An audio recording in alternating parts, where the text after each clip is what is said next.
तुम्हारी इतनी हिम्मत, तुम दोनों मामूली इंसान इस सुनहरे झरने तक कैसे पहुंचे? क्या तुम्हें नहीं पता कि जो यहाँ आता है वो कभी जिंदा वापस नहीं जा पाता? मैं इस झरने का रक्षक हूँ। हमें माफ कर दीजिए महाराज, हमें नहीं पता था, हम तो बस देखने आए थे, हमें जाने दीजिए। पक्षीराज ने तितली को अपनी पीठ पर बिठाया। तितली ने घोड़े की नरम गर्दन को पकड़ लिया। पक्षीराज ने अपने विशाल और सुंदर पंख फैलाए और एक गहरी हुंकार भरी। जैसे ही उसने उड़ान भरी, पूरा जंगल सुनहरी रोशनी से भर गया। रूपा नीचे खड़ी आसमान की तरफ देखती रही और रोती रही। बहुत समय पहले की बात है। एक नन्हा सा और प्यारा सा गांव था, तितलीपुर। ये गांव चारों तरफ से एक विशाल और गहरी नदी से घिरा हुआ था। नदी के बीच में होने की वजह से यहाँ का मौसम हमेशा नम रहता था और अक्सर बिना बताए बारिश शुरू हो जाती थी। गांव के लोग बड़े मेहनती थे, क्योंकि उन्हें पता था कि गर्मी के मौसम में ही वो जितना हो सके अनाज और लकड़ियाँ जमा कर सकते हैं, ताकि जब बारिश का मौसम आए तो उन्हें भूखा ना सोना पड़े। इस गांव में एक लकड़हारा रहता था जिसका नाम मोतीलाल था। मोतीलाल अपनी बेटी तितली के साथ एक छोटी सी पुरानी झोपड़ी में रहता था। तितली, जैसा उसके नाम से ही झलकता था, बिल्कुल किसी चंचल और सुंदर तितली जैसी थी। हालांकि उसके कपड़े फटे हुए और बेरंग होते थे, पर उसकी मुस्कान और उसके स्वभाव की चमक पूरे गांव में मशहूर थी। बारिश का मौसम मोतीलाल के लिए किसी मुसीबत से कम नहीं होता था। गीली लकड़ियां कोई खरीदता नहीं था और जंगल के रास्ते दलदल बन जाते थे। इसलिए मोतीलाल सिर्फ गर्मी और ठंड के मौसम में ही थोड़ा बहुत कमा पाता था।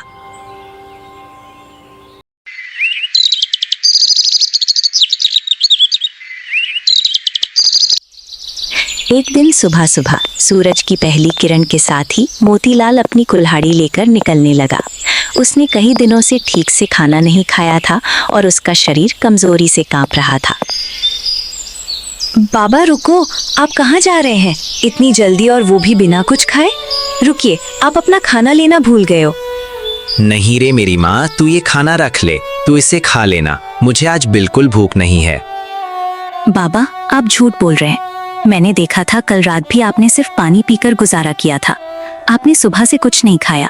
इसे अपने साथ ले जाओ। बाहर बहुत धूप है और गर्मी भी बहुत है। काम करते करते जब आप थक जाओगे तो थोड़ा खा लेना। अगर आप नहीं खाओगे तो मुझसे भी एक निवाला नहीं निकला जाएगा। लेकिन बेटी, अगर मैं ये ले गया तो तू क्या खाएगी? मुझे पता है कि पिछले 2 दिन से घर में चावल का एक दाना तक नहीं बचा है।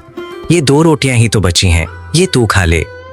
आप मेरी चिंता बिल्कुल मत करो बाबा, मैं बहुत समझदार हूँ। मैं रोटी खा लूंगी, मेरे पास थोड़ी सी रोटी बची हुई है। आप बस अपना ख्याल रखिए। ठीक है माँ, जैसा तू कहे। तू बहुत भोली है तितली, काश मैं तुझे एक रानी की तरह रख पाता। मैं जा रहा हूँ, पर तू सावधान रहना। कल बहुत भयंकर तूफान आया था। मुझे लगता है कि जंगल में काफी पेड़ गिर गए होंगे। शायद आज मुझे ज्यादा लकड़ियां मिल जाएं और हम कुछ पैसे कमा सकें। मोतीलाल अपनी कुल्हाड़ी उठाकर जंगल की तरफ निकल गया।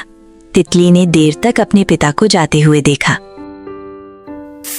उसके बाद उसने घर की सफाई की और फिर अपनी सबसे अच्छी सहेली रूपा के घर की तरफ चल पड़ी। रूपा और तितली बचपन से ही एक दूसरे के बहुत करीब थीं। रूपा के पिता एक बड़े किसान थे, इसलिए उनके पास पैसे की कोई कमी नहीं थी। लेकिन रूपा कभी घमंड नहीं करती थी। तितली, तू आ गई? अरे मैं तो कब से तेरा इंतजार कर रही थी। कल तू क्यों नहीं आई? तुझे पता है कल बाबा ने कितनी बड़ी और ताजा हिल्सा मछली लाई थी। मैंने तेरे लिए सब्जी अलग से निकाल कर रखी थी। मुझे लगा तू आएगी तो साथ में खाएंगे। माफ करना रूपा, कल बाबा की तबीयत थोड़ी खराब थी और बाहर तूफान भी इतना तेज था कि घर से निकलना नामुमकिन था। लेकिन देख, मैं तेरे लिए क्या लाई हूँ। ये ले, तेरे दोनों साड़ियाँ जो फट गई थी, मैंने उन्हें इतने अच्छे से सिल दिया है कि पता ही नहीं चलेगा। और ये चावल जो तूने मुझे दिए थे, वो भी मैंने बेच दिए हैं और उनका हिसाब ये रहा। मानना पड़ेगा तितली, तेरे हाथों में तो सच में जादू है। तू इतनी बारीकी से काम कैसे कर लेती है? और एक बात बता, तू कभी थकती नहीं है क्या? दिन भर अपने बाबा की सेवा करती है, घर संभालती है और फिर सबका काम भी करती रहती है। अरे पागल, काम करना तो मुझे अच्छा लगता है। इससे मेरा मन बहला रहता है। वैसे भी बाबा की तबीयत अक्सर खराब रहती है। उन्हें अगर मैं अच्छा खाना और सुकून नहीं दूंगी तो वो और ज्यादा कमजोर हो जाएंगे। मेरे पास सिर्फ वही तो है। तू कितनी अच्छी है तितली। रुक, तू ऐसे खाली हाथ नहीं जाएगी। ये ले थोड़ा आटा और आलू। आज चाचा को गर्मा गर्म पराठा और आलू की सब्जी बनाकर खिलाना, उन्हें ये बहुत पसंद है ना। सच में रूपा, तू ना होती तो मेरा क्या होता। तू मेरी सच्ची सहेली है, हमेशा मेरी और बाबा की ढाल बनकर खड़ी रहती है। मैं तेरा ये एहसान कभी नहीं भूलूंगी। अब ज्यादा तारीफ मत कर मेरी, हम एक दूसरे की मदद ही तो करते हैं, और दोस्ती में एहसान कैसा। अच्छा सुन, कल हम नदी के उस पार जाएंगे, सुना है वहाँ नए फूल खिले हैं। हे भगवान, मैंने चूल्हे पर पानी रखा था गर्म होने के लिए, वो जल जाएगा। मैं चलती हूँ रूपा, कल मिलते हैं। तितली दौड़ती हुई अपने घर गई और सारा काम खत्म किया। दोपहर ढलते ढलते मोतीलाल घर लौटा, लेकिन आज उसके चेहरे पर थकन नहीं बल्कि एक अनोखी चमक थी। वो अपने साथ काफी सारी लकड़ियां लेकर आया था। बाबा, आज इतनी सारी लकड़ियां, इतना सारा बोझ आप कैसे लेकर आए?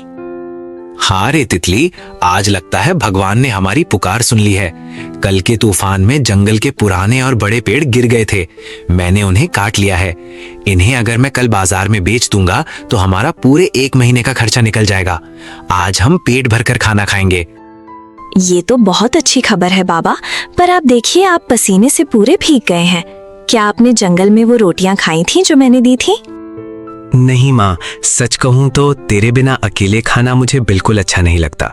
चल अब तू जल्दी से आजा, हम वही चावल और रोटियां बांटकर खाते हैं। आज चावल नहीं बाबा, आज मैंने आपकी सबसे पसंदीदा चीज बनाई है, गर्मा गर्म पराठा और आलू की सब्जी।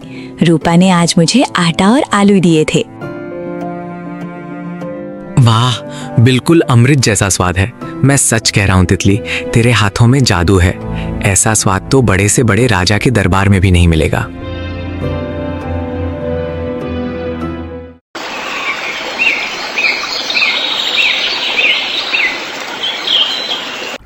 अगली सुबह सूरज की रोशनी बिखरती ही रूपा और तितली हमेशा की तरह नदी के पास पानी भरने गईं। लेकिन आज रूपा के मन में कुछ और ही जल रहा था। तितली सुनना, हर रोज हम इसी पुराने झरने से पानी भरते हैं। मैंने सुना है कि इस जंगल के बहुत अंदर एक गहरा रास्ता है जो एक सुनहले झरने की तरफ जाता है। क्या हम आज वहाँ चलें? नहीं रूपा, बाबा ने कहा है कि जंगल का वो हिस्सा बहुत खतरनाक है, वहाँ कोई नहीं जाता। हमें घर जल्दी वापस जाना चाहिए। अरे डर मत, मैं हूं ना तेरे साथ। हम बस एक बार देखकर वापस आ जाएंगे। सुना है वो झरना सुनहरा दिखता है, क्या तुझे देखने की इच्छा नहीं है? अच्छा ठीक है, पर हम सिर्फ दूर से देखेंगे और जल्दी वापस आ जाएंगे। दोनों सहेलियां जंगल के घने रास्ते पर चलने लगीं। जैसे जैसे वो अंदर जा रही थीं, रास्ता और भी सुंदर और पुरस्कार होता जा रहा था। रास्ते में उन्हें 2 छोटी चिड़िया मिली जो एक पेड़ की टहनी पर बैठी बातें कर रही थीं। देखो मीना, आज 2 नन्ही जान इस खतरनाक रास्ते पर आ गई हैं। क्या इन्हें नहीं पता कि आगे क्या है? हाँ टोनी, ये तो वही लड़की है ना जो ठंड में हमारे लिए अनाज के दाने डालती है। इसका दिल बहुत साफ है, हमें इसे सावधान करना चाहिए। रूपा, क्या तुमने कुछ सुना? वो चिड़िया शायद कुछ कह रही हैं। अरे नहीं तितली, ये तो बस चहचहा रही हैं। तो कितना डरती है। चल आगे चलते हैं। रुक जाओ बेटी, आगे मत जाओ। सुनहरे झरने का रहस्य बहुत गहरा है, वहाँ जाओगे तो शायद वापस नहीं आ पाओगे। रूपा, मुझे सच में लग रहा है कि ये चिड़िया हमें मना कर रही हैं। इनकी आवाज में एक चेतावनी है। तितली, तू पागल हो गई है। चिड़िया कब से बात करने लगी? देख, वो रहा झरना। तितली ने सामने देखा और उसकी आंखें फटी की फटी रह गईं। वहाँ एक विशाल झरना था जिसका पानी नीला नहीं बल्कि बिल्कुल शुद्ध सोने की तरह चमक रहा था। उससे निकलने वाली रोशनी पूरे जंगल को रोशन कर रही थी। ये तो वाकई जादू है रूपा, मैंने अपनी जिंदगी में इतना सुंदर दृश्य कभी नहीं देखा। तभी अचानक आसमान में एक गरजाहट हुई और बादलों को चीरते हुए एक विशाल सफेद घोड़ा नीचे उतरा। उसके बड़े बड़े पंख थे जो बर्फ की तरह सफेद थे। वो एक पक्षीराज घोड़ा था, लेकिन वो बहुत थका हुआ लग रहा था और उसके एक पैर पर जख्म था। वो घोड़ा दरातर से जमीन पर गिरा और बेहोश हो गया। तितली भाग यहाँ से, ये कोई मामूली जानवर नहीं है, ये तो कोई भूत प्रेत लग रहा है। नहीं रूपा, देख उसे चोट लगी है, वो दर्द में है, हम उसे ऐसे छोड़कर नहीं जा सकते। तितली डर को भूलकर उस विशाल घोड़े के पास गई। उसने झरने का वही सुनहरा पानी अपने दुपट्टे में भिगोया और घोड़े के जख्म को साफ करने लगी। कुछ देर बाद घोड़े ने अपनी आंखें खोलीं। तुम्हारी इतनी हिम्मत, तुम दोनों मामूली इंसान इस सुनहरे झरने तक कैसे पहुंचे? क्या तुम्हें नहीं पता कि जो यहाँ आता है वो कभी जिंदा वापस नहीं जा पाता? मैं इस झरने का रक्षक हूँ। हमें माफ कर दीजिए महाराज, हमें नहीं पता था, हम तो बस देखने आए थे, हमें जाने दीजिए। तुमने मेरी मदद की है, मेरे जख्म को भरा है। मैं सदियों से यहाँ अकेला हूँ और आज तक किसी इंसान ने मुझसे डरने के बजाय मेरी सेवा नहीं की, लेकिन तुमने इस जगह की मर्यादा तोड़ी है। हम माफी मांगते हैं, हमारा इरादा बुरा नहीं था। मेरे बाबा घर पर मेरा इंतजार कर रहे होंगे, वो मेरे बिना मर जाएंगे। ठीक है, मैं तुम्हें छोड़ सकता हूँ, लेकिन एक शर्त पर। मेरी शक्तियाँ मुझसे कह रही हैं कि तुम दोनों में से एक का दिल बहुत बड़ा है। तुम दोनों में से किसी एक को मुझसे विवाह करना होगा और मेरे साथ हमेशा के लिए बादलों के पार रहना होगा। बदले में मैं उसके परिवार को एक ऐसा घड़ा दूंगा जो कभी खत्म ना होने वाली सोने की मोहरों से भरा होगा। क्या? ये क्या पागलपन है? तुम एक जानवर हो, भले ही जादुई हो, पर तुमसे शादी कौन करेगा? तितली, चल यहाँ से, ये पागल हो गया है, हम भाग जाते हैं। रूपा, रुक जा। एक घड़ा, सोने की मोहरें, क्या तूने सुना? हाँ सुना, पर उसके लिए अपनी जिंदगी बर्बाद थोड़ी ना करनी है। बाबा बहुत बूढ़े हो गए रूपा। आज भी उनका शरीर दर्द से टूट रहा था, पर वो फिर भी लकड़ियां काटने गए। रोज की ये भूख, ये गरीबी उन्हें खत्म कर रही है। अगर उन्हें वो सोने की मोहरें मिल गईं, तो उन्हें अपनी बाकी की जिंदगी में कभी मेहनत नहीं करनी पड़ेगी।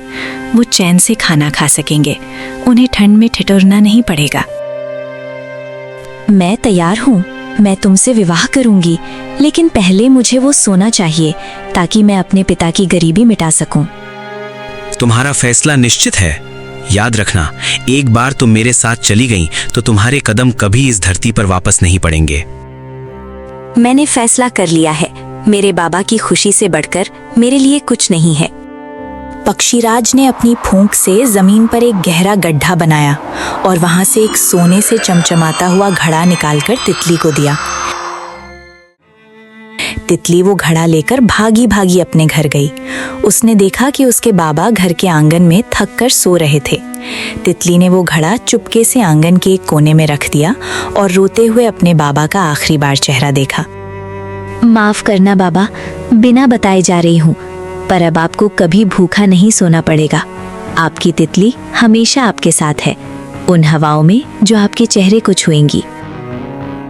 तितली रोते हुए वापस झरने के पास पहुंची। रूपा वहां अभी भी रो रही थी। तितली, अभी भी वक्त है, मत जा, मैं बाबा का ख्याल रखूंगी, पर तेरी जगह कोई नहीं ले सकता। अलविदा रूपा, मेरी सच्ची सहेली, अलविदा। तुम्हारा त्याग देखकर मैं प्रभावित हूँ तितली। चलो, अब हमारा समय हो गया है। पक्षीराज ने तितली को अपनी पीठ पर बिठाया। तितली ने घोड़े की नरम गर्दन को पकड़ लिया। पक्षीराज ने अपने विशाल और सुंदर पंख फैलाए और एक गहरी फुंकार भरी। जैसे ही उसने उड़ान भरी, पूरा जंगल सुनहरी रोशनी से भर गया। रूपा नीचे खड़ी आसमान की तरफ देखती रही और रोती रही। तितली धीरे धीरे बादलों के पार एक अनजान और जादुई देश की तरफ उड़ती चली गई। गांव में मोतीलाल जब जागा तो उसे वो सोने का घड़ा मिला, पर उसकी प्यारी तितली हमेशा के लिए जा चुकी थी। उड़ते उड़ते वो पक्षीराज एक बहुत ही गहरे और घने जंगल के बीच में आकर उतरता है। ये जंगल इतना घना था कि दिन में भी यहाँ अंधेरा महसूस होता था। जंगल के बिल्कुल बीच में एक बहुत बड़ी और पुरानी गुफा थी। पक्षीराज तितली को बड़े प्यार से उस गुफा के अंदर ले जाता है। गुफा के अंदर का नजारा बाहर से बिल्कुल अलग था। वहां एक अजब सी रोशनी थी। पक्षीराज रुकता है और तितली की तरफ देखकर बड़े ही मृदु स्वर में बोलने लगता है। तितली, तुमने मुझ पर भरोसा किया और यहाँ तक आई, इसके लिए मैं तुम्हारा आभारी हूँ। मगर आज मैं तुमसे एक बहुत जरूरी बात पूछना चाहता हूँ। क्या तुम मुझसे विवाह करने की इच्छा रखती हो? क्या तुम इस भेड़िए और सुनसान जंगल में मेरे साथ अपनी जिंदगी बिताओगी? तितली ने उस जादुई घोड़े की आंखों में देखा। उसे उन आंखों में कोई जानवर नहीं बल्कि एक बहुत ही नेक इंसान की झलक दिखाई दी। तितली ने बिना किसी डर के अपना सर हाँ में हिला दिया। हाँ, मुझे आपका प्रस्ताव स्वीकार है। पता नहीं क्यों मगर मेरा मन कहता है कि आप कोई साधारण जीव नहीं है। मैं आपसे विवाह करने के लिए तैयार हूँ। तितली के हाँ कहते ही गुफा में एक दिव्य रोशनी फैल गई। उनका विवाह वहीं संपन्न हुआ।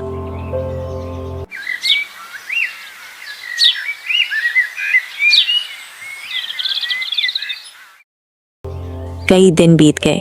तितली उस गुफा में पक्षीराज के साथ रहने लगी। वो घोड़ा उसका बहुत ख्याल रखता था, उसके लिए फल लाता और उसे जंगल की सुंदर जगहों की सैर कराता।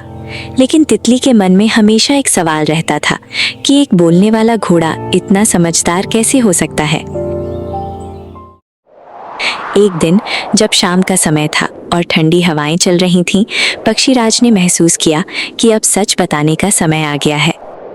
तितली, तुमने बिना कुछ पूछे मुझसे विवाह किया और मुझे इतना सम्मान दिया। अब समय आ गया है कि मैं तुम्हें अपना असली सच बताऊं। मैं हमेशा से ऐसा नहीं था। मैं दरअसल बिरचंद्र राज्य का राजकुमार विक्रम हूँ।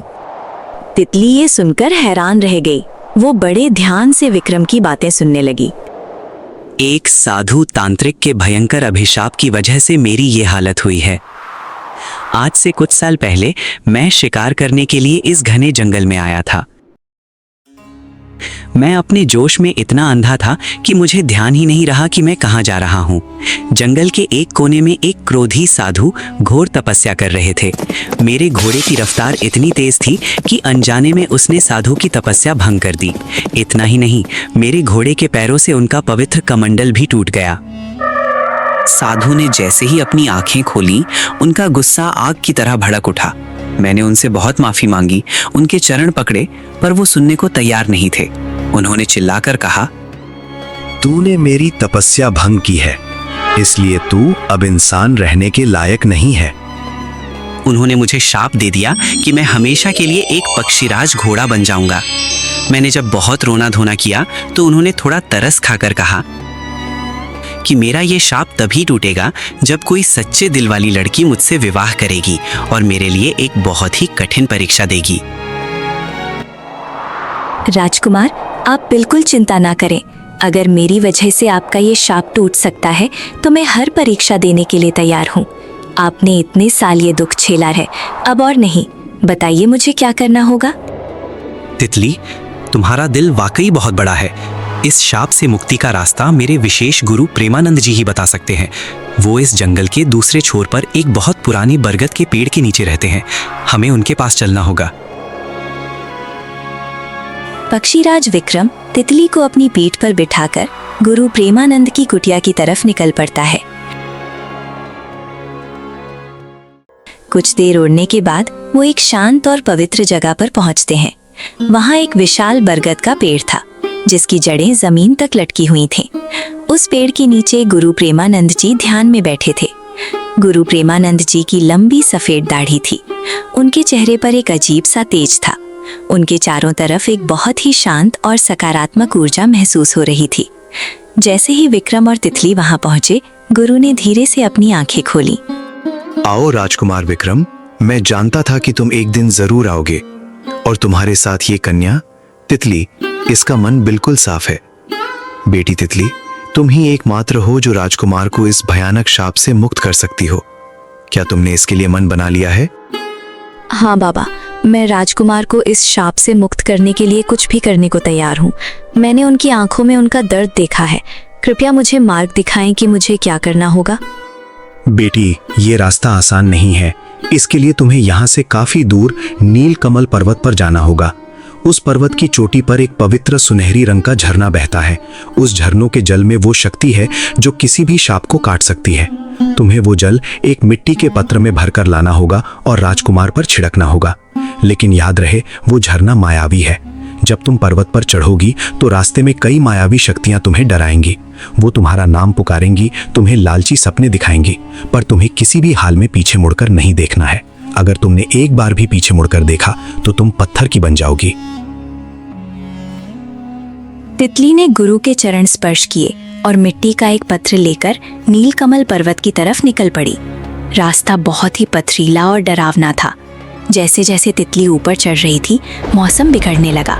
जोर जोर से बिजलियां कड़कने लगीं। अचानक उसे अपने पिता मतीलाल की आवाज सुनाई दी। तितली, बेटी रुक जाओ, मैं तुम्हारा पिता हूँ। मैं बहुत बीमार हूँ, मेरी तरफ देखो बेटी। तितली का दिल बैठ गया। उसे लगा सच में उसके पिता बुला रहे हैं। मगर उसे गुरु प्रेमानंद की बात याद आई कि ये सब माया है।